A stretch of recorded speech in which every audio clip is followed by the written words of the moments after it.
Yeah, that feeling, right? You spent hours learning vocabulary lists. Maybe you've even memorized grammar charts. But then you open your mouth to actually speak English. And nothing comes out, or it's just jumbled. Exactly. You feel stuck, nervous, maybe even a little embarrassed about making mistakes. Yep. It's easily one of the most common and honestly most frustrating points in learning English that jump from understanding to actually doing. Oh, it's incredibly common. Yeah. Learners hit this wall where they kind of know about the language, but they just can't seem to access it fluently for real communication. The knowledge is sort of there, but the speaking skill lags way behind. Well, we've been diving into a fantastic stack of material for you today, insights and practical strategies shared by an English fluency teacher who really understands exactly what it's like to hit that wall. Mm-hmm. And our mission really is to pull out the absolute best, the most impactful nuggets from this teacher's approach that can genuinely shift how you learn and, transform your journey from struggling to speaking with confidence and flow. And what's exciting right up front from this material is the core message. English is fundamentally not as difficult as it might seem. Yeah. And reaching fluency, it's often achievable much faster than you might have been led to believe. Okay, so let's unpack this a bit. The most foundational idea this teacher puts forward is about where you start mentally. Really believing that English is easy. It almost sounds, too simple. Or maybe even a little naive, doesn't it? Mm-hmm. Especially if you've been struggling for a while. It does, I get that. But there's a powerful psychological principle at play here. The material contrasts two states. If you approach English thinking, oh, this is so difficult, your brain actually creates resistance. It anticipates struggle, makes the whole process feel heavier. Right. But if you can genuinely embrace the idea that, okay, this is easy, your brain becomes more open, more receptive. It shifts from a mindset of obstacle to opportunity, So it's not just wishful thinking. It's actively changing how your brain processes the learning. Exactly. And tied right into that belief is normalizing mistakes. This teacher is incredibly clear on this. Mistakes aren't failures. They are a necessary, totally natural part of the learning process. Like learning to ride a bike. Yeah. You don't just hop on and instantly balance, do you? You wobble, you might fall. You fall, yeah. But you get back on. Right. Precisely. If you're not making mistakes, you're probably just staying too safe, maybe repeating only what you already know perfectly. You're not pushing into that new territory where the real growth happens. The material basically says if you aren't making mistakes, you aren't really learning. Okay, so permission granted to mess up. That's good to hear. And the teacher even suggests specific affirmations to help with that belief. Yes, simple ones, things you can actually say out loud to yourself regularly. English is easy. I can speak English. I am learning every day. Saying them out loud, the material explains, helps reinforce that belief shift neurologically and builds confidence over time. It sounds a bit cheesy maybe, but it works. Okay, I can see that. So once you start shifting your mindset, the next big strategy is about creating your own English world, basically wherever you happen to be. Yeah, this is a real game changer for many people because this teacher strongly debunks the idea that you must live in an English-speaking country to become fluent. Which is a huge relief, right? Because not everyone has that opportunity. Exactly. But you can build an immersive environment around yourself using surprisingly simple methods, things you can do right now. Like changing your phone's language. That seems almost too basic to be truly effective, doesn't it? And yet, the material highlights it as one of the easiest, most constant forms of exposure. Think about it. Every time you check your notifications, open an app, change a setting, boom, English. Ah, okay. Passive, yeah, but it just adds up. Constant little nudges. Okay, that makes sense. Constant little nudges. And then it moves to something maybe more challenging, starting to actually think in English. Yeah. Yes. This is often cited as the ultimate key to speaking fluently without that awkward translation pause.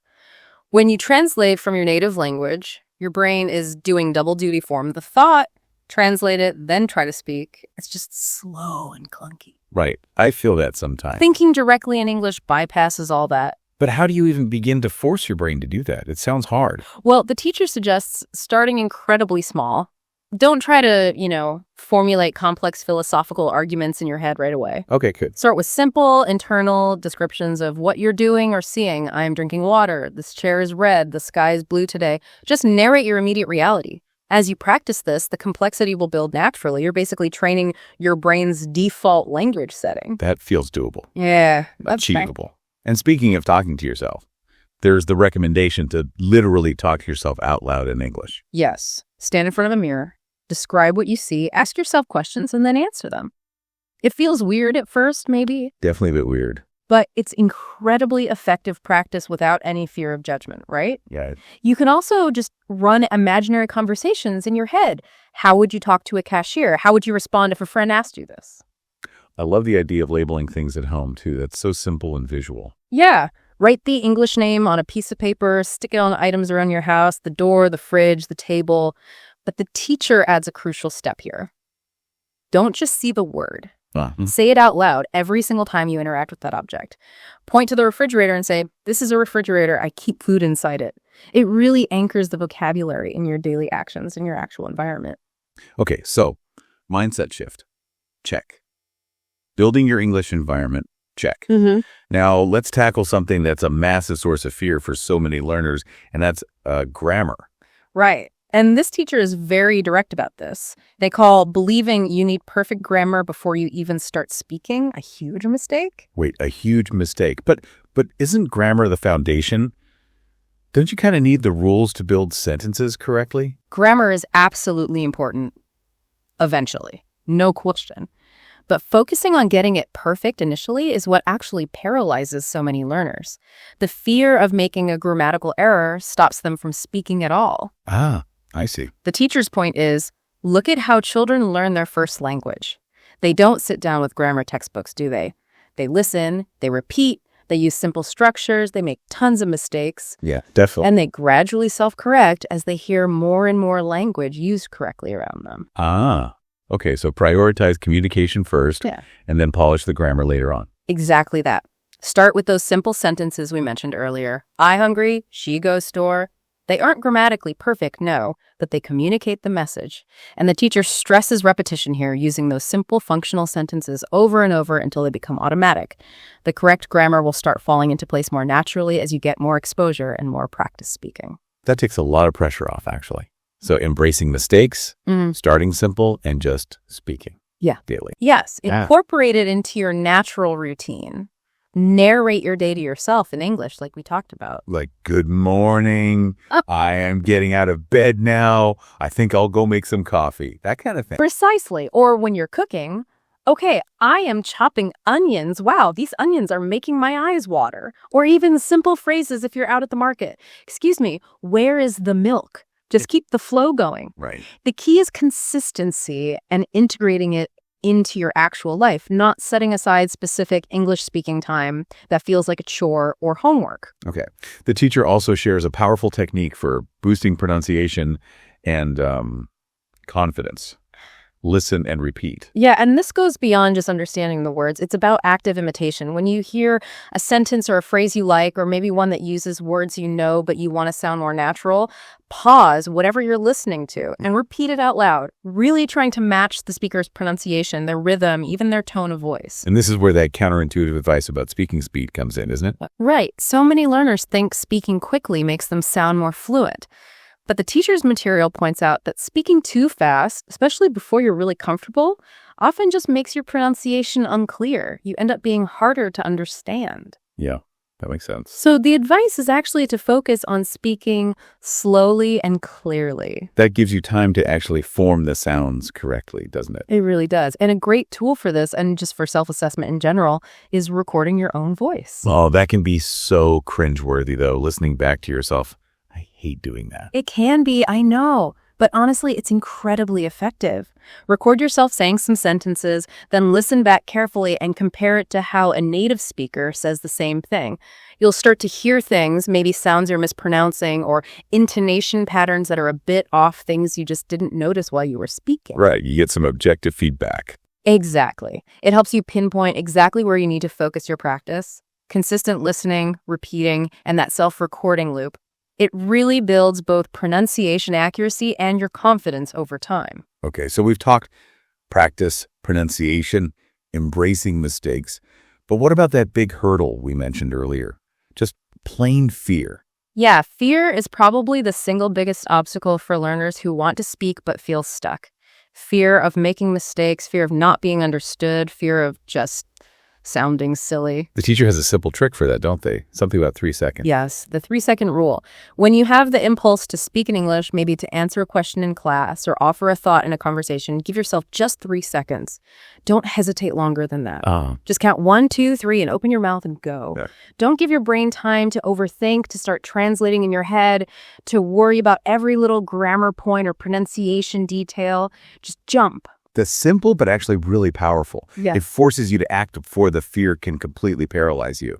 Exactly. And every time you do it, you reinforce the idea that it's okay to just speak, even if it's not perfect. And again, constantly reminding yourself that mistakes are normal, that even native speakers stumble and make errors sometimes, really helps dismantle that fear over time. In bringing it all together, that idea of thinking in English, that really is the ultimate goal for speaking effortlessly, isn't it? It truly is. When you can think directly in English, the words just flow so much more naturally because you've cut out that whole middle translation step. It becomes much more automatic. So keep practicing those simple internal sentences. Yeah, start with naming objects, then simple actions. I am walking, I see a dog, and gradually increase the complexity as you get more comfortable. The more you train your brain to just process the world in English, the more fluent and natural your speaking will become. Okay, so shifting your belief about English, creating your own immersive environment, prioritizing actual speaking practice over getting the grammar perfect right away, working on pronunciation, tackling fear, that covers a lot of ground. It really addresses the core psychological and practical barriers that tend to hold learners back. And speaking of practical skills, the material also offers some deeper dives into specific techniques, like really honing your pronunciation. Right, because while maybe perfect, accent-free pronunciation isn't the absolute goal for everyone, clarity is key. You need people to understand you, right? Mm-hmm. And feeling good about how you sound definitely builds confidence. Absolutely. It's not about losing your accent unless you want to. It's about being clear, being easily understood, and feeling confident when you open your mouth to speak. And the most effective technique this teacher emphasizes for this is that active listening and imitation we touched on. So this isn't just hearing the words passively while you do something else. No. It's really paying close attention to the music of the language, the intonation patterns, the rhythm, which words and syllables get stressed, which ones get reduced. You pick a source you enjoy, maybe a podcast, a YouTube video, even a song, listen really actively to a short chunk, and then pause it and repeat it out loud, trying to mirror the speaker's rhythm, their pitch changes, their sounds as closely as you can. So if you hear someone say, maybe I want to go to the park, Yeah. you listen for how want to often sounds like wanna and the rhythm, and you repeat that until you can do it naturally. Exactly. You're training your mouth muscles in your brain to produce those English sounds and those specific sentence patterns automatically without having to consciously think about every single sound. And here again, that advice to speak slowly and clearly comes up. It seems really important. It's fundamental to good pronunciation, according to this material. Rushing just makes all the sounds blur together. Focusing on saying each word deliberately, maybe even exaggerating the sounds a little bit when you're practicing alone, helps ensure you're forming them correctly. And breaking down tricky words, syllable by syllable. Is that helpful? Oh, definitely. For words you consistently stumble over, slow it right down like unbelievable. Say it slowly. Focus on each individual sound, then gradually build up the speed as you get comfortable. Recording yourself speaking slowly can also help you hear if you're actually being clear or just rushing past difficult parts. Are there specific sounds the teacher points out that are commonly difficult for non-native speakers? Oh yes, several common ones. The TH sound, both the unvoiced one like in think and the voiced one like in this. This often requires getting comfortable with sticking your tongue out just slightly between your teeth and blowing air. It feels unnatural for many learners at first. Yeah, that one takes real practice. Definitely. The English R sound can also be tricky. It's generally made by pulling the body of the tongue back towards the roof of the mouth, but without the tip actually touching anywhere. Practicing words like red, car, better helps isolate it. And the classic L versus R distinction. I know that trips people up. A very common difficulty, depending on your first language. The L sound involves the very tip of your tongue touching the little ridge just behind your upper teeth, light. Whereas the R is that pulled back tongue position with no touching rake, right? Practicing minimal pairs like lake and rake side by side is really helpful here. The general advice is to spend extra time isolating and practicing these specific sounds that you find difficult, really listening to and imitating native speakers. And something maybe a bit more fun to loosen up your mouth. Tongue twisters. Do they actually help? They really do. They're excellent for training your mouth muscles, your tongue, your lips to make quick, complex sound combinations. Develops control. The teacher mentions classic ones like she sells seashells by the seashore, or Peter Piper picked a peck of pickled peppers. Oh, yeah, those. Start them very slowly, focusing on getting each sound right, and then gradually build up speed. It really does improve the flexibility of your speech organs. English also has a pretty distinct rhythm, doesn't it? And that comes from stress and intonation patterns. Right, exactly. It's what's called a stress-timed language. The rhythm isn't based on every syllable getting equal time, like in some other languages. It's based on the pattern of stressed syllables and words. So for word stress, you need to know which syllable gets the emphasis. The teacher suggests repeating a word and consciously stressing the correct syllable, maybe even clapping on the stressed syllable, like photograph versus phototropher. Okay. And sentence stress. How does that work? Generally, the important content words in a sentence. The nouns, main verbs, adjectives, adverbs, those are the ones that usually get stressed. They carry the main meaning. The function words, like articles, the prepositions to, in, at, auxiliary verbs is am, do, those are usually unstressed, said more quickly and softly. Now listen for this pattern when native speakers talk. The example given in the material is, I want to go to the store. See how want, go, and store get the emphasis. Yeah, I hear that. Well, to and store are just kind of quick and quiet. Exactly. Practicing repeating sentences with that natural rhythm is key. And the tool for self-assessment comes up again here, I bet. Recording yourself. Absolutely. It's just invaluable for pronunciation work. Record yourself saying sentences, maybe reading a short paragraph. Then listen back carefully, comparing it to a native speaker saying the same thing if possible. Listen for where you're placing the stress, how your intonation, the rise and fall of your voice sounds. Identify what sounds a bit off and focus your practice there. Right. It requires effort, definitely, and improvement takes time, but it's key to sounding clearer, more natural, and it significantly boosts your speaking confidence. And again, remember, the goal is generally being clearly understood and feeling confident, not necessarily erasing your accent completely. Okay, so we've tackled mindset, environment, speaking practice, the grammar approach, and these pronunciation techniques. What's the final pillar for building confident fluency according to this material? Vocabulary building. You need the words. You need the building blocks to express yourself. Right. The teacher says building a strong vocabulary is absolutely crucial for speaking clearly, feeling confident, and just generally mastering the language. And that feels like such an endless task sometimes. Just millions of words to learn, and then you forget them almost instantly. It's frustrating. That feeling is totally real, yeah. But the teacher's approach makes it much more manageable and less overwhelming. They call reading every single day the best way to learn new words naturally. Why? Because you see them used in context. So it's not just a random list of words. It's seeing the word in action, how it actually fits into a sentence. Exactly. And they advocate for active reading. Don't just skim over words you don't know. Choose material that actually interests you. Books, articles, blogs, social media, whatever. When you see a new word, highlight it or underline it. And then what? Just look them up in a dictionary. Yes, look up the meaning, definitely. But crucially, look at how the word is used in example sentences. Most good online dictionaries provide lots of context examples. And then, this is key, according to the teacher, write the word down in your own original sentence. Okay, that makes it personal. Like if I learned the word serendipity, I wouldn't just write down the definition. I'd maybe write something like, finding that old photo album in the attic while cleaning was a moment of pure serendipity. Precisely. Using it yourself, applying it to your own thought or experience is how it really starts to stick in your memory. What about flashcards? That feels very traditional, maybe a bit old school. The teacher calls them one of the oldest but still most effective methods because they actively engage your memory retrieval process. Word on one side, meaning, or maybe your example sentence on the other. The key, though, is regular review, ideally doing a quick review daily. Okay. And you can use apps like Anki or Quizlet, which use spaced repetition, or just traditional paper cards. Even adding little images or symbols to your cards can make them more memorable. Learning words in groups or themes also seems more efficient than just tackling random lists. Does the teacher recommend that? Definitely. The brain remembers things much better when they're connected logically.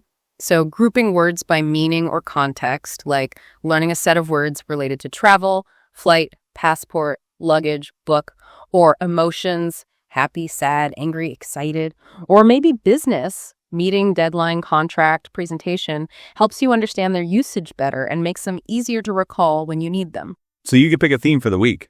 Yeah, pick a weekly theme and focus on learning maybe 10, 15 related words, nouns, verbs, adjectives. It builds your vocabulary in a very practical, usable way for specific topics you might want to talk about. And the absolute best way, the ultimate way to make a new word really part of your active vocabulary. Use it. The material is crystal clear on this. You absolutely have to incorporate the new words into your own speaking and writing as soon as possible.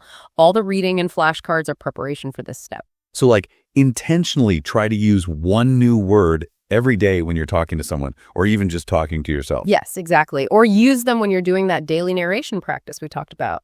Start simple. Just try to weave one new word into a sentence naturally, then build up the complexity. The teacher also suggests asking a friend or a language partner or teacher to gently correct you if you use a new word awkwardly, so you can learn how to use it naturally and properly. Learning synonyms and antonyms also seems like a smart way to expand your options and sound more varied. Oh, for sure. It adds richness and variety to your language, stops you from repeating the same basic words over and over.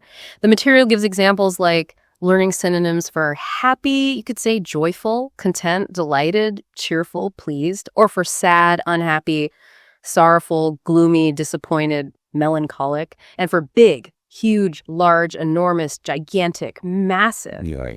Seeing how these words are similar but maybe have slightly different nuances or connotations really helps you choose the best word for the specific situation. And the final, maybe most critical step for really owning that vocabulary. Engaging in actual conversations and putting those new words into practice. All the reading and flashcards and sentence writing ultimately lead to this. The more you actually speak and write in real communication situations, the more opportunities you create to use and solidify your new vocabulary. So find people to talk to. Yes. Talk with language partners, friends, teachers. Don't be afraid to try out new words, even if you make mistakes. And write to maybe keep a simple journal or write short paragraphs using words you're currently learning. Challenge yourself a bit. It sounds like consistency is just absolutely non-negotiable here across all these strategies. It really is. Vocabulary building, like fluency itself, is a continuous journey, not something that happens overnight. Make learning and using new words a daily habit. The core takeaway from this teacher's entire approach seems to be, don't just passively learn about English, actively use it, play with it, make it a living, breathing part of your life. Wow. Okay. We've covered so much ground today, really digging into this teacher's insights. Shifting your mindset to believe English is actually easy, building your own English environment wherever you happen to be, letting go of that need for perfect grammar right at the beginning to prioritize just speaking, focusing on pronunciation for clarity and confidence, and then actively, consistently building your vocabulary through reading and, most importantly, actually using the words. It really does feel like when you put all these strategies together, the tools for speaking English confidently and fluently are, well, already within your reach. It's not magic, it's method. And that main barrier, that fear and hesitation we started with, now has these concrete strategies to chip away at it, like the 3-second rule, and just fundamentally embracing mistakes as a normal, even necessary part of the learning process. Yeah, the power isn't in finding some secret textbook or magic bullet. It seems to be much more about changing your internal approach and your daily interaction with the language itself. So, considering everything we've unpacked from these sources today, here's maybe a final thought for you, the listener, to carry forward. What single small change, something you could realistically start doing today, could you commit to that would start making English feel less like some academic subject you study and more like something you simply live?